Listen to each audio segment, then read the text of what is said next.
Iran के यात्री विमान में बम की खबर से हड़कंप। दिल्ली एयरपोर्ट पर उतरने की नहीं मिली अनुमति।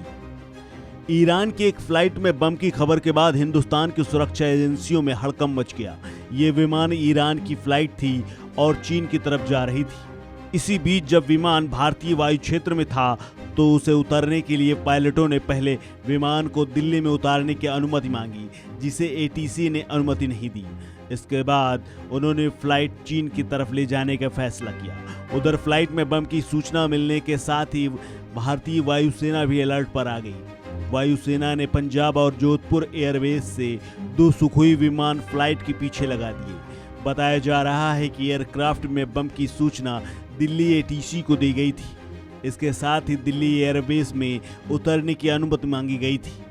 इसके बाद 2 सुखोई विमान को उसके पीछे तैनात किए गए। हालांकि बाद में इसे चीन की ओर जाने की अनुमति दे दी गई। सूत्रों के मुताबिक लाहौर एटीसी ने दिल्ली एटीसी को फ्लाइट में बम होने की सूचना दी थी। इसके बाद इमरजेंसी लैंडिंग की अनुमति मांगी। दिल्ली एयरपोर्ट ऐसी स्थिति का सामना करने को तैयार था। हालांकि बाद में फ्लाइट के पायलटों ने दिल्ली में इमरजेंसी लैंडिंग न करने का फैसला किया और इसे झूठी धमकी माना। विमान के बारे में बताया जा रहा है कि विमान तेहरान से उड़कर चीन के ग्वांझाऊ शहर की ओर जा रहा था। तभी लगभग 9:20 पर इंदिरा गांधी एयरपोर्ट के अधिकारियों को यह जानकारी मिली थी कि एक विमान फ्लाइट संख्या W581 इमरजेंसी लैंडिंग की इजाजत चाहता है। दरअसल महान एयरपोर्ट के विमान के क्रू ने दिल्ली एयरपोर्ट एटीसी से संपर्क किया कि इस फ्लाइट में बम है और विमान तत्काल लैंडिंग की इजाजत चाहता है।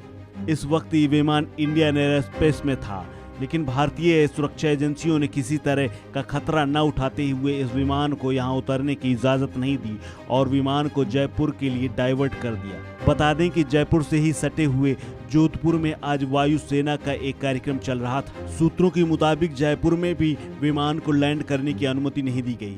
इस पूरी घटना के दौरान 45 मिनट तक ये विमान इंडियन एयर स्पेस में चक्कर लगाता रहा। इसके बाद ताज़ा जानकारी ये आई है कि इस विमान को वापस झांगाओ शहर के लिए रवाना कर दिया गया है। सुरक्षा एजेंसियां चीन की ओर जाने वाले रास्ते पर कड़ी निगरानी बनाए हुए हैं और भारतीय वायुसेना ने हवाई स्टेशनों और विमानन इकाइयों को अलर्ट पर रखा गया है। इधर फ्लाइट में बम होने की खबर मिलने के बाद से ही जोधपुर और पंजाब की वायुसेना के विमानों को अलर्ट मोड पर रखा गया। कुछ ही मिनटों में ईरान के इस फ्लाइट को इंडियन एयरफोर्स के सुखोई 30 MKI जेट विमानों ने आसमान में घेर लिया। यही नहीं, तत्काल ग्राउंड फोर्सेस को भी एक्टिवेट कर दिया गया। पूरे 45 मिनट तक सुखोई के विमान इस ईरानी विमान को घेरे रहे ताकि ये फ्लाइट जबरन दिल्ली या जयपुर में लैंड करने की कोशिश न करे। दुनिया भर के फ्लाइट्स पर नज़र रखने वाली संस्था फ्लाइट रडार 24 ने डाटा के हवाले से बताया है कि ईरान का ये विमान पहले दिल्ली के एयरस्पेस फिर बाद में जयपुर के एयरस्पेस में अपनी ऊंचाई कम कर रहा था।